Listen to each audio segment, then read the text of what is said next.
বান্দা যখন হতাশাগ্রস্ত হয়ে বান্দা যখন কাঁদতে থাকে আর ডাকতে থাকে, ইয়া আল্লাহ, ইয়া রহমান, ইয়া রহিম, ইয়া হাইয়ু, ইয়া কাইয়ুম।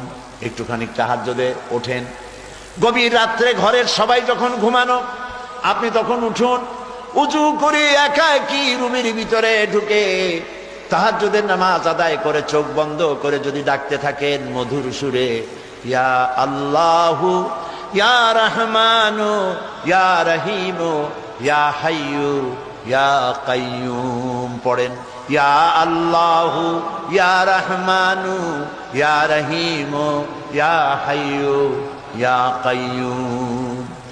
আল্লামা ইকবাল বলেছেন, দিল সে जो बात निकलती है असर रखती है पर नहीं मगर ताकते परवाज रखती है।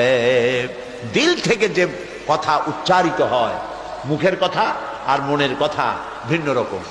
মন থেকে যে কথা জিহ্বা দিয়ে উচ্চারিত হয়, এ কথা বিস্তার প্রভাব বিস্তার করে, ডানা না থাকলেও উঠতে সক্ষম হয়।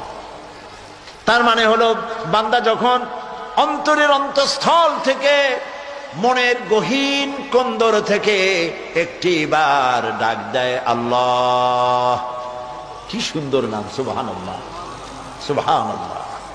আমার আল্লাহর নাম কত মধুর। আল্লাহ নয় কিন্তু আল্লাহ। বলুন তো কি? আবার বলুন, আবারও বলুন। মনের মণি কোঠা থেকে মুহাব্বতের সাথে বান্দা যখন অশ্রুসিক্ত নয়নে একবার যদি ডাকে আল্লাহ, আল্লাহ রাব্বুল আলামিন 70 বার সাড়া দিয়া জিজ্ঞেস করেন, বান্দা কি চাও, আমি হাজির। আল্লাহরে ডাকার জন্য মাইকের দরকার নাই, আল্লাহকে ডাকার জন্য চিৎকার মারার দরকার নাই। মনে মনে ডাকলেও তিনি শোনেন, সশব্দে ডাকলেও শোনেন, ফিসফিস করে ডাকলেও তিনি শুনতে পান। বান্দা যখন ডাকেন, আল্লাহ তাআলা শুনায় দিয়েছেন, আমি তো বেশি দূরে নই, ওয়া নাহনু আকরাবু ইলাইহি মিন হাবলিল ওয়ারিদ। আমি তোমার শাহরগ, যে রগের উপরে তোমার মাথাটা বসানো, এই রগের চাইতে আমি তোমার বেশি নিকটবর্তী।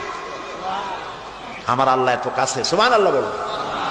আল্লাহ চাইতে দয়াশীল আর কেউ নাই। কত দয়া! রহমতকে তিনি 100 ভাগ করছেন, সুবহানাল্লাহ। 100 ভাগ করছেন রহমত, দয়া। 100 ভাগ করিয়া একটা ভাগ ছড়াই দিয়েছেন তামাম পৃথিবীতে।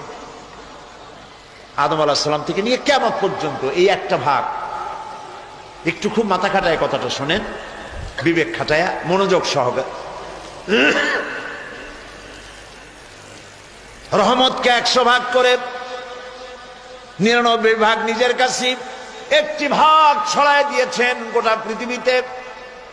সেই একটি ভাগের মধ্য থেকে যতটুকুন মুরগি ভাগে পেল, মুরগি যেটুকুন পেয়েছে সেই মহব্বতে নিজের জীবনটাকে বাজি রেখে বাচ্চা বাঁচাবার জন্য শিয়ালের পিছনে দৌড়ায়।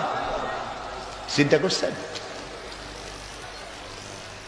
যেটুকুন ভাগ মা পেয়েছে, মা আমার জন্য তার জীবন বেরিয়ে যায়, আমার জন্য, আমার সন্তানের জন্য আমার জীবন বেরিয়ে যায়। একটা ভাগের যেটুকুন পেলাম, তাতে যদি মহব্বতের এত তীব্রতা হয় বউয়ের জন্য, ছেলের জন্য, মায়ের জন্য, সন্তানের জন্য, তাহলে এই মহব্বতের 99টা ভাগ যে আল্লাহর কাছে বান্দার প্রতি তার কত দয়া।